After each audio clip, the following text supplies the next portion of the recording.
జూబ్లీహిల్స్ ఉప ఎన్నిక ఓట్ల లెక్కింపునకు ఏర్పాట్లు పూర్తయ్యాయి. రేపు ఉదయం 8 గంటలకు ఓట్ల లెక్కింపు ప్రారంభం కానుంది. మొత్తం 42 టేబుల్స్లో 10 రౌండ్స్లో లెక్కింపు పూర్తవుతుంది. మొత్తం 407 ఈవీఎం కంట్రోల్ యూనిట్లు ఏర్పాటు చేశారు. ప్రతి రౌండ్కి 42 ఈవీఎంల కౌంటింగ్ పూర్తి కానుంది.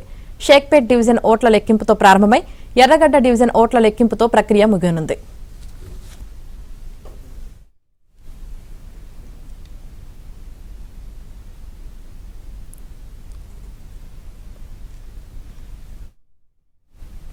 జూబ్లీహిల్స్ ఉప ఎన్నిక ఓట్ల లెక్కింపుకు ఏర్పాట్లు పూర్తయ్యాయి. రేపు ఉదయం 8 గంటలకు ఓట్ల లెక్కింపు ప్రారంభం కానుంది. ఇక దీనికి సంబంధించి పూర్తి సమాచారం మా ప్రతినిధి నరేష్ అందిస్తారు. నరేష్,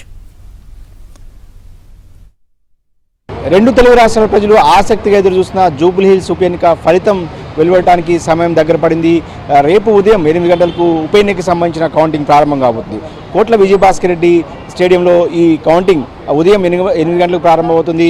సో సాయంత్రం వరకు కూడా కొనసాగే అవకాశం ఉంది. మొత్తంగా ఈ జూబ్లీహిల్స్ ఉప ఎన్నికకు సంబంధించి దాదాపు 4 లక్షలకు పైగా ఓటర్లు ఉంటే దాదాపు 1,94,631 మంది ఓటు హక్కు వినియోగించుకున్నారు. అంటే 48.49% ఏదైతే పోలింగ్ నమోదైంది. మొత్తం కౌంటింగ్ సంబంధించి 42 టేబుల్స్ను ఏర్పాటు చేస్తున్నారు. మొత్తం 10 రౌండ్లలో కౌంటింగ్ పూర్తి కాబోతుంది. అంటే దాదాపుగా ఒక 2 నుంచి 3 గంటల లోపలే విజేత ఎవరో కూడా తేలిపోయే అవకాశం కనిపిస్తుంది.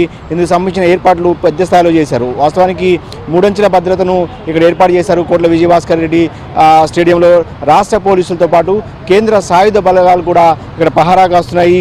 ఈవీఎంలను ఏదైతే స్ట్రాంగ్ రూమ్స్లో భద్రపరిచారు. రేపు ఉదయం ఏజెంట్లు, ఆయా రాజకీయ పార్టీలకు సంబంధించిన అభ్యర్థులు వాళ్ళ ఏజెంట్ల సమక్షంలో ఈవీఎంలను ప్యాడ్స్ను బయటకు తీసుకురాబోతున్నారు.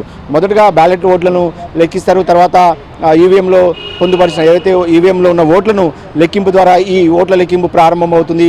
ఉదయం 8 గంటలకు ప్రారంభమయ్యే ఈ కౌంటింగ్ దాదాపు 11 గంటల వరకు కూడా ఫలితం ఒక క్లారిటీ వచ్చే అవకాశం ఉంది. అంటే పూర్తి స్థాయి ఫలితం రాకపోయినప్పటికీ కూడా గెలుపు ఎవరు, విజేత ఎవరు అనేది కూడా తెలిపబోతుంది. ఇక మొత్తంగా చూస్తే 407 పోలింగ్ స్టేషన్లు ఉన్నాయి. అటు మొదట ఈ కౌంటింగ్ సంబంధించి షేక్పేట్ డివిజన్ నుంచి మొదట కౌంటింగ్ ప్రారంభమవుతుంది. ఆ తర్వాత లాస్ట్కి ఎర్రగడ్డ డివిజన్లో కౌంటింగ్తో ఈ ప్రక్రియ ముగుస్తుంది. అంటే 1వ నంబర్ బూత్ షేక్పేట్లో ప్రారంభమయ్యి 407వ బూత్ ఎర్రగడ్డలో ముగుస్తుంది. కాబట్టి మొత్తంగా ఎర్రగడ్డ కౌంటింగ్తో మొత్తంగా ఎర్రగడ్డ డివిజన్ తర్వాత పూర్తిగా కౌంటింగ్ ముగిపోతుంది. మొత్తంగా చూస్తే రాజకీయ పార్టీలన్నీ కూడా చాలా హోప్స్తో ఉన్నాయి. ఇప్పటికే ఎగ్జిట్ పోల్స్ అన్నీ కూడా రకరకాలుగా majority exit polls Congress party అభ్యర్థి గెలుస్తారని చెప్తుంటే కొన్ని 1-2 ఎగ్జిట్ పోల్స్ కూడా బీఆర్ఎస్ కూడా అనుకూలంగా తమ సర్వేలు ఇచ్చిన నేపథ్యంలో కాస్త రాజకీయ పార్టీలన్నీ కూడా ఏదైతే ఉత్కంఠకు గురవుతున్నాయి. అటు కాంగ్రెస్ పార్టీ గెలుపు మీద ధీమాతో ఉంటే బీఆర్ఎస్ పార్టీ కూడా కాస్త ఆశలు ఖచ్చితంగా సైలెంట్ ఓటింగ్ పనిచేస్తుంది. తాము గెలుస్తామన్న ఆశాభావంలో బీఆర్ఎస్ పార్టీ ఉంది. ఇక బీజేపీకి కనీసం వాళ్ళకు డిపాజిట్ వస్తుందా రాదా అనే దాని మీద ప్రస్తుతం చర్చలు జరుగుతున్నాయి. ఈ ఎన్నిక ఫలితం తర్వాత తెలంగాణ రాష్ట్ర రాజకీయాలు మారిపోతాయన్న ఒక చర్చ ఉన్న నేపథ్యంలో సో ఎవరు గెలవబోతున్నారు అనేది కూడా మొత్తంగా కొన్ని గంటల్లోనే తెలిపబోతుంది. కౌంటింగ్ ఉదయం 8 గంటలకు ప్రారంభమైన తర్వాత కనీసం ఒక 2-3 గంటల్లోనే విజేత ఎవరు అనేది కూడా తెలిపబోతుంది. ఇప్పటికే దీని మీద పెద్ద స్థాయిలో 2 తెలుగు రాష్ట్రాల్లో కూడా చర్చగా మారింది. సో బెట్టింగ్స్ కూడా ఇప్పటికే తెరదీసిన పరిస్థితి.